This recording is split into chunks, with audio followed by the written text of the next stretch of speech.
बिल्कुल, तो ये ज़रूरी होगा, यानी जिनके लिए दिक्कत है सिर्फ वही अपने पेमेंट्स को डिफ़र करें। अगर ये पॉलिसी सारे बोरोवर्स लेकर चलते हैं तो बैंकों के लिए राहत की बात होगी। इस बीच देखिए, एक कमेंट आ रहा है, ट्वीट आ रहा है वित्त मंत्री निर्मला सीतारमण का।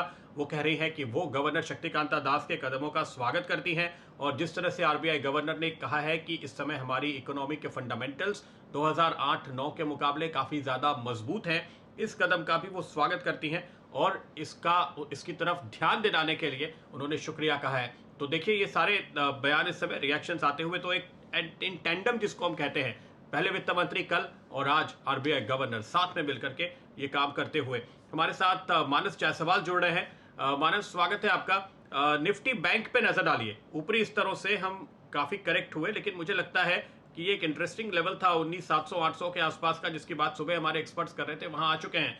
तो क्या अब आपको लगता है कि यहां से फिर एक तेजी का ट्रेड लेने का मौका है? क्या लेवल्स दिख रहे हैं? आप निफ्टी बैंक पे क्या कॉल देंगे? प्रदीप जी, देखिए, अगर आपने निफ्टी बैंक ऑलरेडी लिया हुआ है तो मेरा मानना है कि आपको 19,000 के स्टॉप लॉसेस जरूर रखने हैं, क्योंकि अगर बैंक निफ्टी 19,000 के नीचे जाएगा तो आपको मान लेना चाहिए कि शायद ये रैली जो हम पिछले 3 दिन से देख रहे हैं वो खत्म हो गई है। हालांकि अभी अभी के पैटर्न को देख के ऐसा लगता है कि जो ट्रेंड है वो पॉजिटिव है और वापस हमें 21,500 तक के लेवल्स बैंक निफ्टी में देखने को मिल सकते हैं। तो अगर एक ट्रेड लेना होगा तो मैं समझता हूँ वो लॉन्ग साइड पे होगा। 19,000 के स्टॉप लॉसेस रहेंगे और 21,500 के टारगेट रहेंगे। ओके। और निफ्टी के लिए भी क्या आप यही बात कहेंगे? देखिए, 8,550 के आसपास, ये भी बहुत ही इंटरेस्टिंग लेवल पे। आपकी टाइमिंग बहुत ही अच्छी है मानस जी, आप हमारे साथ आए हैं, और जो लेवल की बात सुबह से हमारे एक्सपर्ट्स बता रहे थे, बाजार उठी सपोर्ट लेवल के करीब है। बैंक निफ्टी निफ्टी में मैं थोड़ा सा कॉशियस हूं, क्योंकि निफ्टी में मेरा समझना ये है कि 9,000 9,200 एक बहुत ही बड़ा रेजिस्टेंस है निफ्टी के लिए, और जब तक वो ब्रेक ना हो आपको कोई मीनिंगफुल रिकवरी के लिए प्ले नहीं करना है। हालांकि आपके पास लॉन्ग पोजीशन है तो आप बने रह सकते हैं। अगर आप इंटरडे चार्ट देखिए तो वहां पर 8400 के आसपास एक स्ट्रॉन्ग सपोर्ट है, तो 8400 के नीचे स्टॉप लॉस रखिए और बने रहिए लॉन्ग पोजीशन में। ओके। कोई भी कॉल इस समय अगर आपको नजर आ रही हो मानस, तो आप जरूर ढूंढिए, उस पर आपकी राय लेंगे। और मयूरेश जोशी इस बीच हमारे साथ जुड़ते हुए। मयूरेश, बाजार का जो ये रिएक्शन है, देखिए, सुबह हम बात कर रहे थे कि आरबीआई की ओर से अच्छी खबर आएगी, हम जितना सोच सकते थे आरबीआई ने वो सब कुछ दे दिया, लेकिन बाजार बहुत तेजी से नीचे, और इंडिया विक्स दिन के हाईस पे। क्या होगा आपकी रणनीति इस समय? बिल्कुल, आई थिंक थोड़ी प्रॉफिट बुकिंग बिल्कुल मार्केट्स में आई थिंक हावी हो चुकी है, क्योंकि जितना फैक्टर इन हो चुका था। I think markets largely 50 Bips को कट कर रहे थे, तो यस, आरबीआई ने आई थिंक एक्सीड किया है जो एक्सपेक्टेशन से मार्केट से। दो तीन आई थिंक जो अहम पहलू डिस्कस हुए थे आरबीआई गवर्नर के स्पीच के बाद। मुझे लगता है आई थिंक जो वर्किंग कैपिटल रिक्वायरमेंट है, जो डिफरमेंट हुआ है पेमेंट का, आई थिंक जो डिफरमेंट है, I think this is not extinguishment, इसलिए जो अक्यूमुलेटेड पेमेंट्स आएगी वो 3 महीने बाद डेफिनेटली सिस्टम में आने वाली है। क्या इसमें एसेट क्वालिटी में थोड़े प्रभाव आ सकते हैं? बिल्कुल, थोड़ा एसेट क्वालिटी पे प्रभाव आ सकते हैं, पर I think ifs and buts banking sector के लिए दोनों है Pradeep ji. I think banks को सीआरआर कट की वजह से लोअर रेट पे फंडिंग मिलेगी, प्रोविजनिंग नहीं करने 90 दिन तक का, थोड़ा गवाते भी है क्योंकि लेंडिंग रेट पास थ्रू करना पड़ेगा। कहीं ना कहीं आई थिंक जो एसेट क्वालिटी के प्रेशर्स है वो थोड़े हावी हो सकते हैं इन द इंटरिम। तो I think ifs and buts है, बट आई थिंक एक ह्यूज सेंटिमेंटली पॉजिटिव है लेवरेज सेक्टर्स के लिए, जैसे आप डीएलएफ से बात कर रहे थे और खजूरिया जाब जैसे बता रहे थे। तो मुझे लगता है I think it is sentimentally positive for leverage sectors in the banking industry as well. Profit booking I think हावी हो चुकी है at this point of time, एक नी-जर्क रिएक्शन।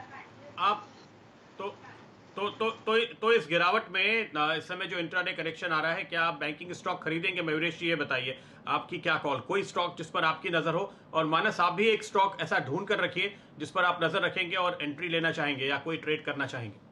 मयूरेश।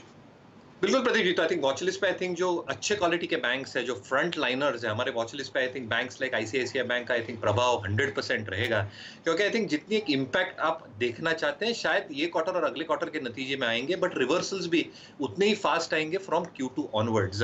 मुझे लगता है आई थिंक अच्छे क्वालिटी के जैसे फ्रंट लाइनर बैंक की हम बात कर रहे थे, आई थिंक इस पे लॉन्ग टर्म इन्वेस्टर्स को वॉच लिस्ट पे और नजर रखनी चाहिए। बिल्कुल। अच्छा, देखिए, एक जो क्लैरिफिकेशन हमें मिल रहा है वो ये है कि गवर्नर साहब का स्टेटमेंट आप ध्यान से पढ़िए। उन्होंने ये कहा है कि हर तरह के लोन इसमें शामिल हैं, कोई भी इफ्स एंड बट्स नहीं है। आप ये मत सोचिए कि ये लोन होगा या नहीं, होम लोन होगा या नहीं, फला लोन होगा या नहीं। सारे लोन्स इसमें शामिल हैं। जो मॉरेटोरियम दिया गया है, जो नियम बताए गए हैं, जो छूट दी गई है, वो अक्रॉस द बोर्ड है। तो किसी भी तरह का अगर कंफ्यूजन आपके दिमाग में था, हम बहुत सारे सवाल देख रहे थे हमारे सामने सोशल मीडिया में आते हुए, तो उन पे ये स्पष्टीकरण फिलहाल आपके लिए आ रहा है आरबीआई की ओर से कि आप यहाँ पर बिल्कुल भी कंफ्यूज ना हो। जो स्टेटमेंट की कॉपी है वो अब हमारे पास आ चुकी है और उसमें सब कुछ साफ साफ लिखा हुआ है। तो ये बात हम आपको बता दें। मानस, आपकी नजर कहाँ है?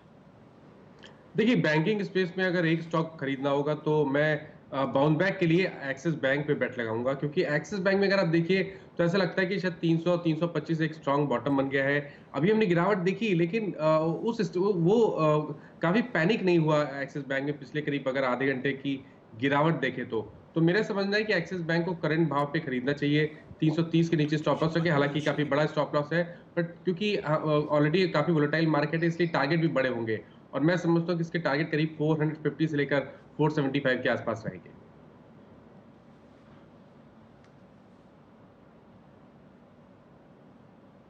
ओके, तो ये साफ तौर पे आपके सामने एक मौका आता हुआ इस समय बाजार में आप देख रहे हैं। बाजार वोलेटाइल है, प्रॉफिट बुकिंग देखने को मिल रही है। अब देखने वाली बात अगले कुछ मिनटों में यही होगी कि हम कहां पर एक फिर से बेस बनते हुए देखते हैं। ध्यान रखिए, हमने कल और आज में बल्कि 3 दिनों में बहुत कुछ डिस्काउंट कर लिया।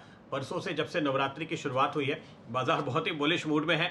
तो आज इस तेजी का तीसरा दिन था। सुबह तक जो हमने लेवल देखे, और सुबह हम 9000 की बात कर रहे थे, वो तो बाजार खुलते ही आ गए। तो जाहिर है कि उन टारगेट्स को अचीव करने के बाद लोग हफ्ते के आखिरी दिन थोड़ी मुनाफा वसूली कर रहे हैं। आज जो बेस बनेगा वो बहुत ही इंटरेस्टिंग होगा, इंपॉर्टेंट होगा, उस पर हमारी नजर बनी रहेगी। फिलहाल हम इजाजत लेंगे अपने सभी एक्सपर्ट से। आशुतोष खजूरिया साहब, बहुत बहुत शुक्रिया आपका। अतुल जोशी साहब, आपका भी बहुत बहुत शुक्रिया। संजय सिन्हा साहब, सुनील सुब्रमण्यम साहब, और मानस जी और मयूरेश जी, बहुत बहुत शुक्रिया हमारे साथ जुड़ने के लिए। ब्रेक के बाद हर्षिता जुड़ेंगी। बाजार पे हमारी नजरें बनी हुई है, कहां है आपके लिए मौके, हम आपको बताएंगे लगातार।